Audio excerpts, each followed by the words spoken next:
to a brand new episode of Coming Distractions brought to you by the Nerdpocalypse podcast. I'm your host, Jay. I'm here with my co-host, Carrie. What's up?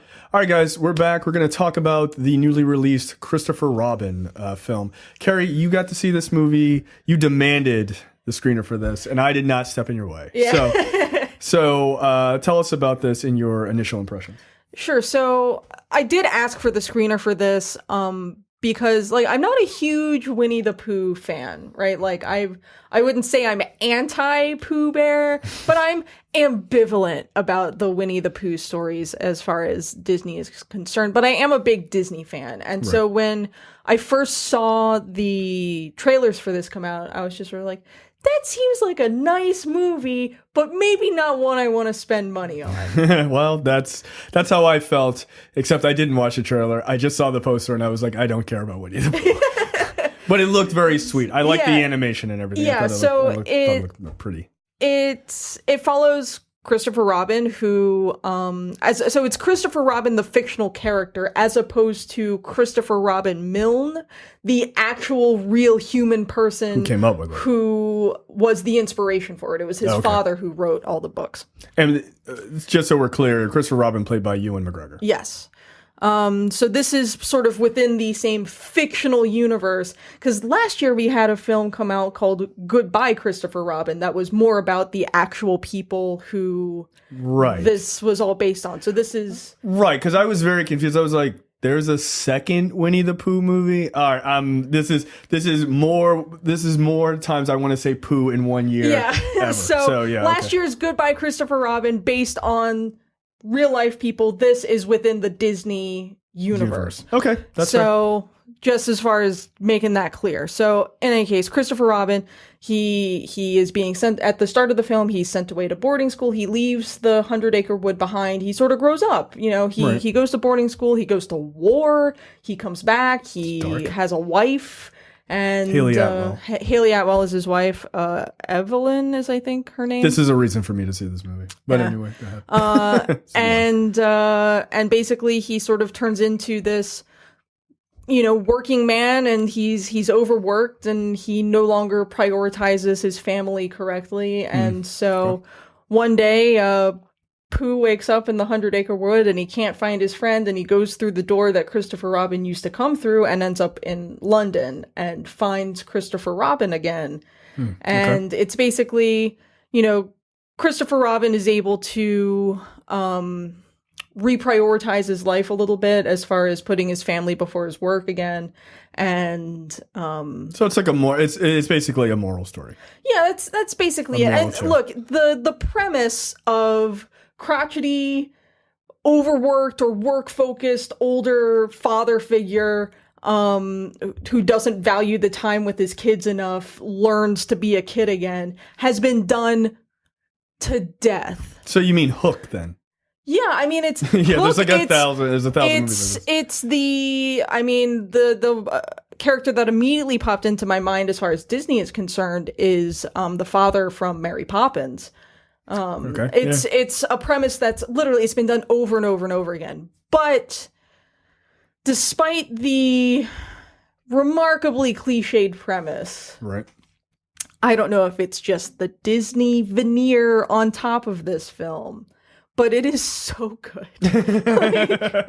I knew you were going to say that. Like that ramp up, you were like, no, it was really, really good. It was really good. Like, yeah, if you're taking it at like purely face value, you're like, well, yeah, this is just sort of a cliched, whatever, feel good movie. I mean, here's the thing. Those cliches work for a reason because people like those stories. Yeah. It's a really good story. God, Ewan McGregor is such a good actor. He is. I like him a lot. I didn't go into this movie being like, I'm going to cry in this movie. I cried like 3 or 4 times. I was just like, ow, my feelings. I don't even like Winnie the Pooh. Why am I saying? Like, so is this kind of like, and I haven't seen it, but it feels like a very similar story to like a Toy Story 3 kind of thing, right? It's like this kid who you knew, who was, you know, like he has to grow up and then he's got to figure out how to connect back with this sort of thing. That's, yeah, very, very much that. I mean, when Christopher Robin first goes back to the Hundred Acre Wood with Pooh Bear to like find everybody else and rescue them from the heffalumps or whatever. Oh God.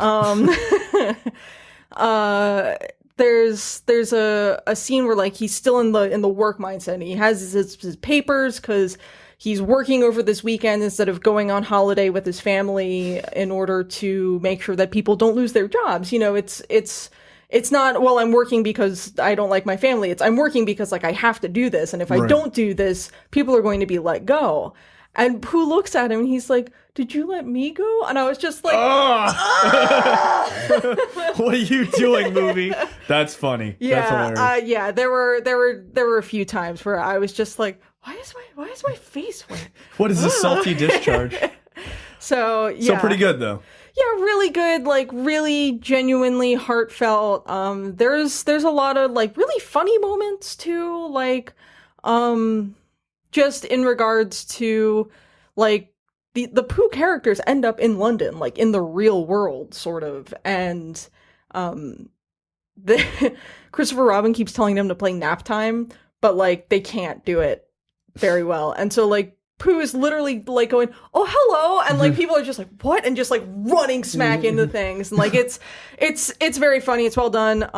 What were your thoughts on the animation? I didn't watch the full trailer, like I said, but I did see a couple of like little short clips of it. It looked pretty good. It's really good. I mean, they look like stuffed animals that are just interacting with the environment around them.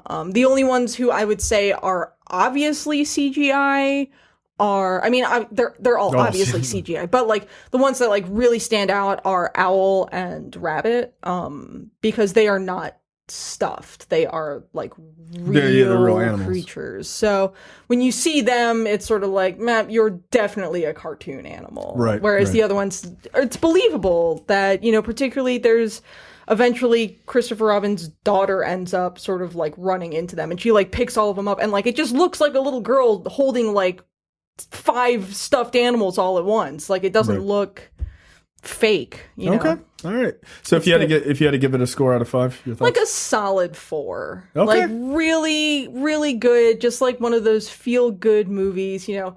The stakes aren't that high. It's not an end of the world situation. No, and it's, you know, again, it's super, super cliched. But like, again, even if you're like totally ambivalent on Winnie the Pooh, you're gonna have a cry. You're gonna like. Okay. Look, I don't really need to see this. Yeah. And it's not because I'm not in touch with my emotions. I just don't want to cry to Winnie the Pooh movie. It's just strictly that. Okay, 4 out of 5, not bad. I have to say I'm not particularly surprised. Disney sort of has their sort of Marvel side and Star Wars and all this other stuff, but they still are able to pull off these kind of movies sort of under the cover of night. They just like pop these movies out, but they're always still pretty solid. It's one of those things. It is very like classic old school Disney, like we're gonna rip your heart out sort of. Okay. But like you're gonna feel good about it at the end sort of thing. And I feel like do they have a Dumbo movie coming? It's one of those things. I'm not gonna see that either for the same reason. For the baby mind scene, you're gonna no. Yep. Nope. Nah. Nice try, Disney. I don't think so. Speaking of the songs, like while this is not a musical, you will like Pooh sings the getting up in the morning stretching song to himself, and Tigger introduces himself with his song. So it's like you're still getting those like classic Disney Winnie the Pooh hits in here. But yeah, I feel like I saw someone today post something about, it was like, because it was a poster of Christopher Robin next to like Mary Poppins Returns and was just like, well, Disney's just like creatively bankrupt, and it's just like, yeah, but those are classics, dude. Like, yeah. I guess they've been creatively bankrupt for like 50 years, and people keep going to see those movies. Yeah, they're just cliche. It's okay. It's cliche, and it's certainly another in this sort of recent trend of like, oh, Disney's doing like live action stuff with their classic properties. I mean, but look, Better than Beauty and the Beast was last year. Yeah, I heard that was not great. It was bad. Yeah. This was good though. Yeah, but like I'll see Mulan, I'll see Lion King. You know, I'll check those out. But I like the idea of doing the live action stuff. It's interesting. It's an interesting way to bring new life into those classic stories. Right. So that's cool. Absolutely. All right, so there you go. 4 out of 5 for Christopher Robin, and we will see you guys next time. Thanks. Bye. You're watching the Nerdpocalypse YouTube channel. Make sure you click that button to subscribe and check out our weekly podcast where we talk about movie, TV, news, tech, and weird stories from around the internet.